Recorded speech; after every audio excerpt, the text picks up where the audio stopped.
We all endeavor for some type of balance. We endeavor to some type of rhythm or kind of get into the flow of things. But no matter how you get into rhythm, flow, they still demand more of you. Now, what's interesting, some of us may remember, our dads worked long hours as well, okay? But sometimes they would work till 5 or 6. In fact, people tended to work from 8 to 5. In fact, probably stayed at a company for not just 5 years, stayed there for 10, 20, 30 odd years. There was an expectance of loyalty. And what happened over time, as much as they worked from 8 to 5, slowly over time, you were expected to work from 8 to 6, 8 to 7, 8 to 8, long hours. Other cultures, by the way, like in Japan, they tend to work long hours. There's a lot of loyalty to their companies, okay? And what we're finding in South Africa and in the Western world, we're not necessarily loyal to a company. Why? We are driven by a different thinking that we got to satisfy ourselves, not some company. But the harsh reality is, even when you work for yourself, you are working long hours. Everyone's at the top of the game in terms of producing 24 hours a day, 7 days a week. So there is no gap. Everyone feels they have to work at that level, because if you step back and say, I will work from 8 to 5, or God forbid, 8 to 2 in the afternoon, you're going to be behind in terms of your market share, opposition, competitors, everyone else in the marketplace. We are pushing hours. That's why there's books like The 4-Hour Workweek by Tim Ferriss is a bestseller, because we all would love to work 4 hours a week.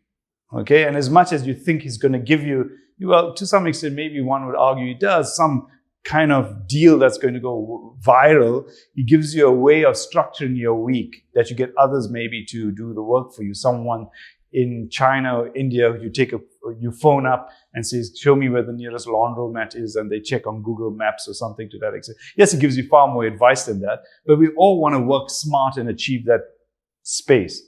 The problem is we're all burnt out working those long hours. And what happens is, what is the criteria for burnout? It is the fact that you are all emotionally exhausted. The fact that you're not working at the level that you used to. Your professional level of delivery is not at the pace it was. Why? Because over time, over the years, you have become far more deficient in your ability to produce. The third level is the fact that you feel detached, cynical, completely alone in terms of where you are. All right? Everything's happening like in another world, it seems. You are just in your own world, own space, not connecting with other people.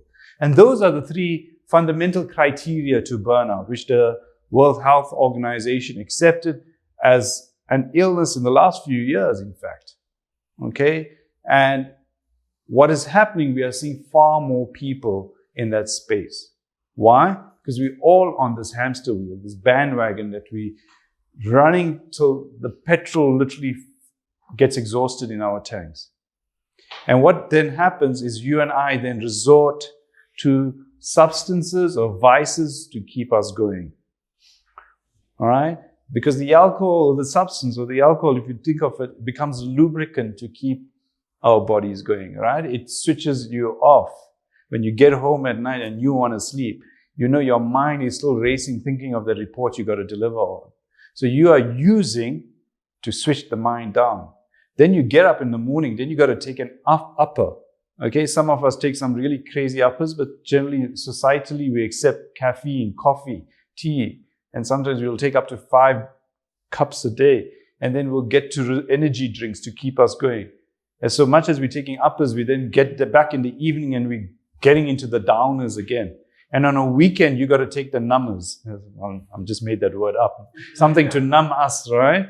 Why? We got to get going. And it doesn't just have to be substances. It can be vices, gambling, anything and everything. Why? We want to switch off from that hamster wheel we've been on 7 days a week, 365 days a year. Some of us probably work on weekends. At least, forget weekends, on Christmas and New Year. And we become so attuned, that machine, that what happens is, when we slow down for a moment, we're like in a space of vulnerability. We're not too sure. And we don't like that because now we expose and the body or the mind saying to you, what the hell? Why are you on this hamster wheel? Get off it. But then we all justify it because this is what I've got to do. I've got to meet up with society's expectations. I got to deliver for my partner, the kids, the dog, the extended family, and the tax man. And that's what we're all doing.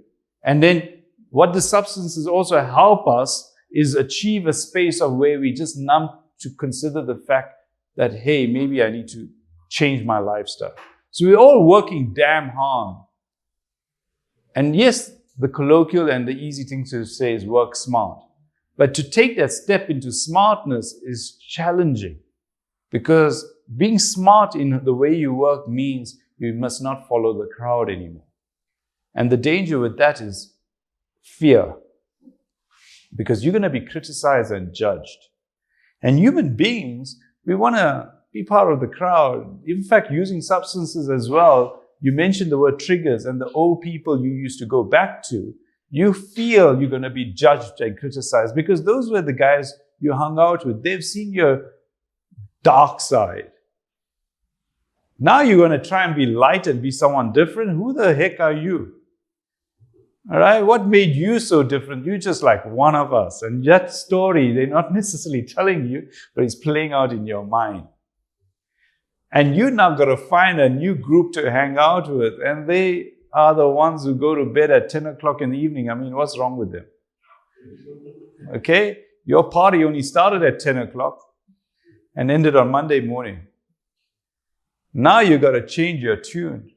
And you're going to be lost and vulnerable while you're trying to find your space. So burnout and work pressure, I'm going to say, is inevitable. You're going to be faced with it. And what you have to do as a solution is find why you're working, what you're working for. You might say, geez, what's this guy talking about? But there's a book on it by Simon Sinek. It talks about the why, right? And you got to question why you're doing it. And we hate asking that person, but you then recognize why you're doing what you're doing and what you're endeavoring to achieve.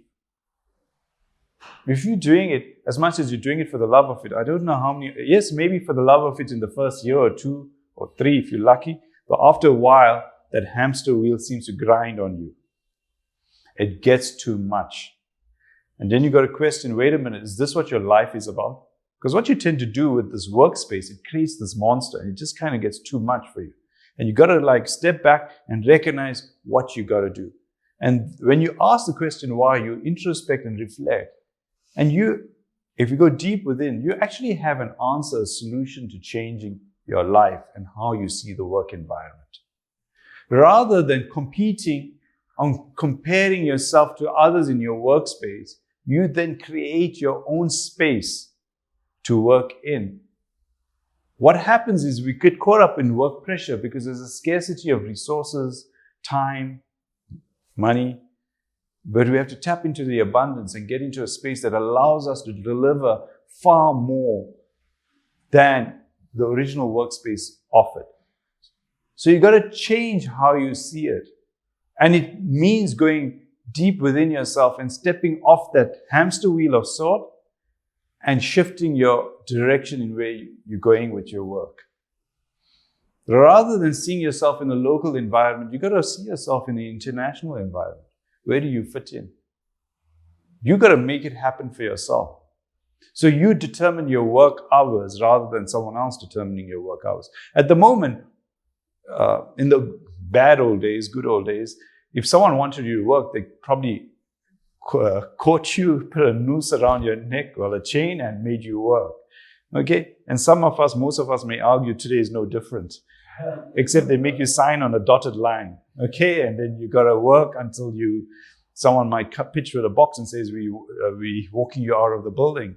Okay? And the whole thing is, yes, you may not be a slave, but in different ways you're a slave because you sell your time between 8 and 5. I know nowadays we're all doing is Zoom online and you just got to pitch and be there even though you're completely detached from the meeting and you're just nowadays people put themselves on mute and the screen is dark and you're hoping, my God, no one will notice that I didn't wear any pants Okay? All right? And the whole thing is it's gone to such a level. Why are you there? Because you got to please someone on the other side of that screen. And if you really ask yourself, why are you there? You're doing it because you're obliged to, because they own you from 8 to 5. And it may sound harsh, and we all got up in this environment of vision and mission and team building. But look at where you are. What are you doing? And you got to create it. You have the skill, but we fear to face up to the strength within us. You determine your work. Nowadays, the definition of success in work has changed from the past. Previously, maybe success was working hard and then you'll achieve. You work hard. All of us work hard. The whole thing comes down to something more. What it comes down to is looking within yourself and creating the time. Maybe let's look at success differently. Success is the time to do whatever you want to do. Because most of us don't have the time to do whatever I want to do. I still, when I drive even to work in the morning, envy the guy at 9 o'clock, maybe it's his day off, who's jogging along. I'm like, gee whiz, where do you get the time to be jogging along at 9 o'clock? And then it even gripes me further when I come back home at 6 in the evening, he's jogging again. Like, wow, he has created the time to do what he wants to do. And that's what you and I need to achieve, where you create your world rather than the world having created you and the space and time you're in. And that allows you to step away from burnout, the work pressure, and you create, I'll say it this way, a work environment that you want rather than ones that's thrusted upon you. All right.